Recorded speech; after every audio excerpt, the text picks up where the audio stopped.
علی بھی اگلا سوال ہے، ہمارے ہاں عموماً یہ بات کی جاتی ہے کہ عورت کے لیے شرعی حق مہر 32 روپے 8 آنے ہے، کیا واقعی اسلام میں اتنی کم قیمت پر مرد عورت سے نکاح کر سکتا ہے؟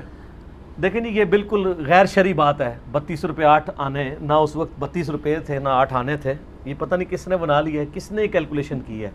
یہ تو بڑی بڑی عمر کے جو لوگ بیٹھے ہیں ان سے ہی ہم پوچھتے ہیں کہ یہ جب آپ کے نکاح پڑھاتے وقت یہ باتیں یہ لوگ کر رہے تھے تو آپ نے ان سے پوچھا ہے کبھی کہ کتوں کٹی جائے؟ یہ بیسیکلی جہاں پہ اسلام نے اتنے زیادہ عورتوں کو حقوق دیے ہیں وہاں پہ مسلمانوں نے عورتوں کے حقوق سلب کیے ہیں۔ جی، اس معاملے میں کبھی کسی نے احادیث کی کتابیں کھول کے نہیں دیکھا کہ احادیث کی کتابوں میں شرعی حق مہر کتنا آتا ہے۔ صحیح مسلم کے اندر حدیث موجود ہے، مشکات المصابیح کی دوسری جلد جو ہے نا، اس میں کتاب النکاح چیپٹر میں آپ کو ایک چیپٹر حق مہر والا بھی ملے گا، اس میں آپ پڑھ کے دیکھ لیجئے گا۔ قرآن حکیم میں تو سورہ نساء میں کیٹاگوریکل آیا ہے کہ اگر تم لوگوں نے ڈھیروں سونا چاندی بھی اپنی بیوی کو دیا نا حق مہر میں، طلاق کے بعد واپس نہ لو، تو ڈھیروں سونا چاندی بھی آپ حق مہر میں دے سکتے ہیں۔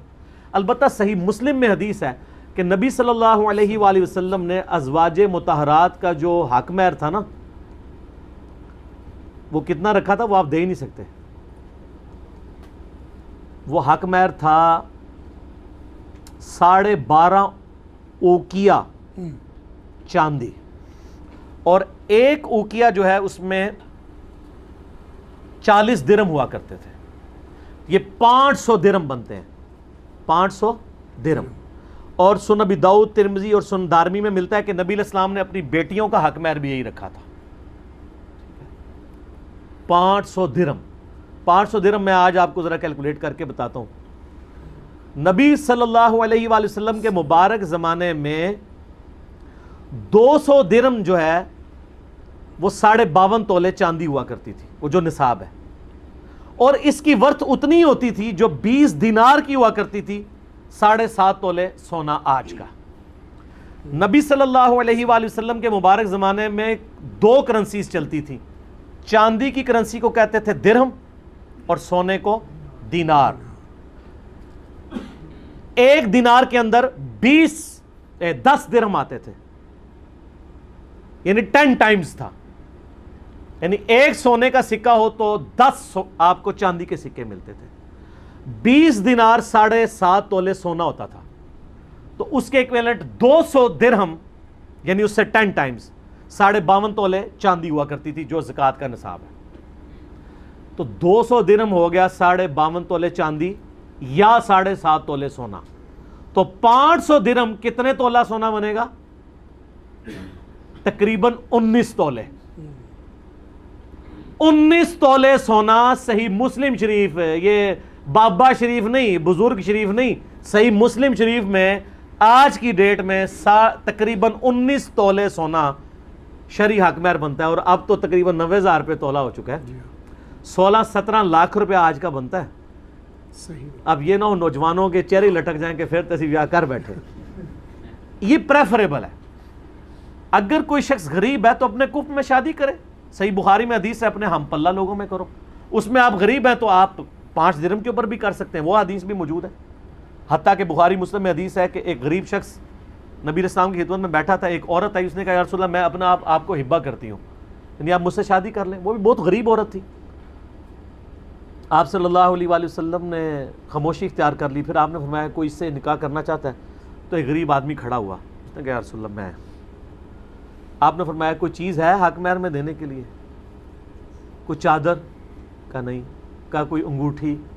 کچھ بھی نہیں، کچھ بھی نہیں سر دینے کے لیے، گھر میں کچھ بھی نہیں۔ پھر آپ علیہ السلام نے اینڈ پہ پوچھا قرآن یاد ہے؟ اس نے کہا مجھے کچھ صورتیں یاد ہیں۔ تو آپ صلی اللہ علیہ وآلہ وسلم نے فرمایا کہ بس وہ قرآن کا حصہ جو تمہیں یاد ہے اس کے عوض میں اس عورت کا نکاح تم سے کرتا ہوں۔ لیکن یاد رکھیے گا یہ غریبوں کا آپس میں ہے، یہ نہیں ہے کہ ایک امیر عورت آپ ایک غریب بندے کے والے قرآن کے والے کر دیں۔ یہاں تو لوگوں نے اس حدیث سے اور زن کرے قرآن سے شادی کروانا شروع کر دی۔ وہ سر قرآن سے شادی نہیں ہوئی تھی، قرآن جو حفظ تھا اس کے عوض عورت سے شادی ہوئی تھی۔ تو وہ ٹھیک ہے، اگر کوئی غریب ہے تو وہ اپنے کف کے اعتبار سے دیکھے گا نا، اپنے ہم پلہ لوگوں کے اعتبار سے، اپنی حیثیت کے مطابق۔ یہ تو نہیں ہے کہ آپ نے ایک ایئر کنڈیشن ماحول میں رہنے والی بچی کو پکڑ کے جھونپڑی میں پھینک دینا ہے، اسلام تو اس چیز کو پسند نہیں کرتا۔ تو وہ آپ اس اعتبار سے یعنی حق مہر کم بھی ہو سکتا ہے، اس میں کوئی مسئلہ نہیں ہے. یعنی یہ میں وہ 32 روپے 8 آنے کی بات کر رہا ہوں، وہ تو ہے ہی کہانی ہے، ٹھیک ہے نا، وہ کوئی شرعی نہیں. اگر شرعی پہ آنا ہے نا تو میں نے مسلم شریف سے امہات المومنین کا اور ابو داؤد ترمذی اور سنن دارمی سے نبی علیہ السلام کی بیٹیوں کا حق مہر بتایا ہے 500 درہم. آج کے وہ آلموسٹ بنتے ہیں 19 تولے سونا کیلکولیشن کرنے کے بعد، وہ 16-17 لاکھ روپے بنتا ہے. تو دیں، اگر کسی کو شریعت پہ چلنے کا شوق ہے، آپ دیکھ لیں گے کس کس کو شریعت پہ چلنے کا شوق ہے، سارے شوق نکل جائیں گے. بڑے بڑے جو دین کے ٹھیکیدار بھی بنے ہوئے ہیں نا، وہ بھی کہیں گے نہیں جی سر ٹھیک ہے، وہ تو دوسری بھی گنجائش ہے. 32 روپے 8 آنے ان گال نہیں کرنی کسی نے، ایویں کہانیاں بنائی ہوئی ہیں، ٹھیک ہے نا. تو یہ یعنی عورت کو اللہ تعالیٰ نے عزت دی ہے، اس کے عوض نکاح رکھا جاتا ہے. اور یہ جو ایک بڑی عجیب و غریب بات انہوں نے مشہور کی ہے کہ ایک غریب آدمی تھا حضور کے پاس آیا، اس نے کہا یا رسول اللہ میں غریب ہوں. آپ فرمایا شادی کر لے. شادی اس نے کی اور غریب ہو گیا. آپ نے فرمایا ایک اور شادی کر، اور غریب ہو گیا. فرمایا اور شادی کر. یہ کسی بیچارے کنوارے نے گھڑی ہے کوئی حدیث، ٹھیک ہے نا، 4 شادیاں کی پھر وہ امیر ہو گیا. اس طرح کیسے کوئی امیر ہو سکتا ہے؟ یہ بالکل اصول محدثین پہ گھڑی ہوئی روایتیں ہیں. صحیح حدیث تو بخاری اور مسلم دونوں میں ہے کہ نبی علیہ السلام نے فرمایا اے نوجوانوں کے گروہ، جس کے پاس استطاعت ہو وہ نکاح کرے، کیونکہ نکاح کرنا نگاہوں کی حفاظت کا اور تمہاری عفت اور عصمت کی حفاظت کا ذریعہ ہے، اور جو نکاح کی استطاعت نہ رکھتا ہو وہ روزے رکھ کے اپنی شہوت کو ٹھنڈا کرے. تو یہاں استطاعت سے مراد فیملی کا خرچہ اٹھانے کی استطاعت ہے، اس کا مرد ہونا نہیں ہے، ورنہ مرد تو وہ پہلے ہی ہے، تبھی تو کہا جا رہا ہے روزے رکھ. تو کون سی استطاعت ہے؟ اگر اس میں یہاں استطاعت سے مراد لیا جا رہا ہے کہ اس کی وہ مردانگی، تو پھر تو یہ کہنے کی ضرورت ہی نہیں ہے روزہ رکھ کے ٹھنڈا کر. اگر اس میں مردانگی نہیں ہے، یہاں استطاعت سے مراد کون سی استطاعت ہے؟ کہ اس کے اندر یہ استطاعت ہو کہ وہ شخص خرچہ اٹھا سکتا ہو. اگر وہ خرچہ نہیں اٹھا سکتا تو اس کو کوئی حق حاصل نہیں ہے. صحیح کہ وہ شادی کرے اور وہ مصیبت ڈال دیتے ہیں، مطلب اپنے ماں باپ کو بھی، 2 خاندانوں میں الٹا مصیبتیں شروع ہو جاتی ہیں. لیکن اگر کسی کے ماں باپ فائنینشلی سٹرانگ ہیں اور وہ اپنی اولاد کے بعد کے خرچوں کو چلا سکتے ہیں، جیسے جو لوگ نسلاً امیر چل رہے ہیں، ادھر تو کوئی اور وجہ نہیں بننی چاہیے شادی لیٹ کرنے کی. اگر ہے تو فوراً اولاد کے حوالے کر کے ان کو سیٹل کروائیں، اور ان کے یہ والے معاملات جو ہیں وہ تاکہ آگے اس لیول پہ نہ نیگیٹیولی جائیں. جی ٹھیک ہو گئے. جزاک اللہ.